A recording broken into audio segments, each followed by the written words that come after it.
লোকসভা নির্বাচনের আদর্শ নির্বাচনী বিধি উঠে যাওয়ার পর দেশের অন্যান্য রাজ্যের পাশাপাশি ত্রিপুরা রাজ্যেও প্রশাসনের উন্নয়নমূলক কাজে স্বাভাবিক ছন্দ ফিরে আসছে। এরই প্রেক্ষিতে বৃহস্পতিবার রাজধানী আগরতলার গোর্খাবস্তি এলাকায় রাজ্য সরকারের মৎস্য দপ্তরের অধিকর্তার অফিসে এক পর্যালোচনা বৈঠক অনুষ্ঠিত হয়। এদিনের এই বৈঠকের পৌরোহিত্য করেন মৎস্য দপ্তরের মন্ত্রী সুধাংশু দাস। সেই সঙ্গে অধিকর্তা, প্রতিটি জেলা দপ্তরের উপ অধিকর্তা সহ অন্যান্য আধিকারিকরা উপস্থিত ছিলেন। এদিন এই পর্যালোচনা বৈঠক সম্পর্কে মন্ত্রী সুধাংশু দাস সংরক্ষণকে জানান, দীর্ঘ সময় পর রাজ্যভিত্তিক পর্যালোচনা বৈঠকে বসা হয়েছে দপ্তরের তরফে।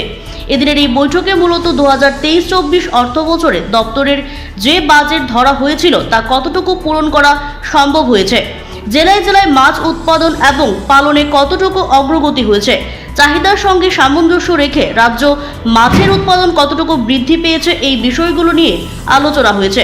পাশাপাশি আগামী দিনে মাছের উৎপাদন বৃদ্ধি করার লক্ষ্যে কি পদক্ষেপ নেওয়া যেতে পারে, এই বিষয়গুলি নিয়ে আলোচনা হয়েছে।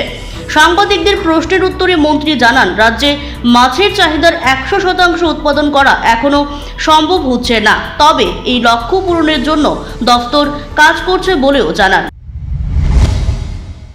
লম্বা সময় পরে আজ আমরা ফিশারি ডিপার্টমেন্টের state level review meeting organise করছি এবং এই মিটিংয়ের মূল উদ্দেশ্য হচ্ছে 2023-24 অর্থ বছরে আমাদের রাজ্যে ফিশারি ডিপার্টমেন্টের উপর যে বাজেট আমরা রেখেছিলাম সেই বাজেটের কতটা আমরা অ্যাচিভ করতে পেরেছি, কি আমাদের সাকসেস স্টোরি রয়েছে, যেটা টার্গেট আমরা বিভিন্ন জেলায় গিয়ে টার্গেট দিয়ে এসেছিলাম ফিশ প্রোডাকশন ইনক্রিজ করার জন্য, ফিশারি ডিপার্টমেন্টকে আরও বেশি সক্রিয় করার জন্য, বা আমরা যাতে রাজ্যের চাহিদা পূরণ করতে পারি। তো সেই বিষয় নিয়ে আমরা আজকে আলোচনা রাখবো এবং আমাদের প্রত্যেকটা জেলার ডেপুটি ডাইরেক্টররা রয়েছেন, আমাদের ডাইরেক্টরেট যারা হাই অথরিটি রয়েছেন তারা আছেন এবং আমরা সবাই মিলে এই বিষয় নিয়ে আমরা আজকে আলোচনা করব। আলোচনার মূল উদ্দেশ্য হচ্ছে কি আমরা অ্যাচিভ করেছি, কি আমাদের সাকসেস স্টোরি রয়েছে, কোথাও আমাদের ফেলিওর রয়েছে কিনা না।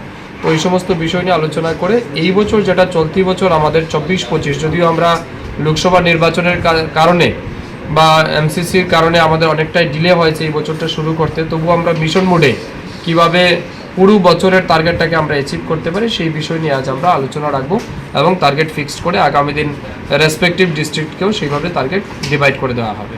চাহিদার তুলনায় বর্তমানে যোগান কীরকম রয়েছে? এখনও আমরা চাহিদার তুলনায় আমরা পেছনে রয়েছি। আমাদের আজও প্রায় 15-20 হাজার মেট্রিক টন মাছ আমরা বাইরে থেকে আমাদের আনতে হচ্ছে।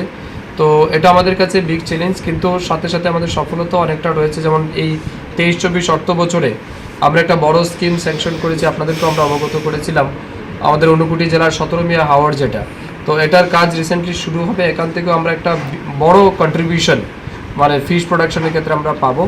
এর বাইরে রিসেন্টলি আমরা আরও 4টা জায়গাকে আইডেন্টি করেছি in different location of our state এবং আমরা চাইছি আগামী দিন এগুলিকেও যাতে ফিশিকালচারের আওতায় অন্তর্ভুক্ত করে রাজ্যে মাছের উৎপাদন যাতে বৃদ্ধি করা যায়। তো আমরা আমাদের লেভেলে কাজ করছি। Bureau report, Siri TV. Siri TV, channel for news and entertainment.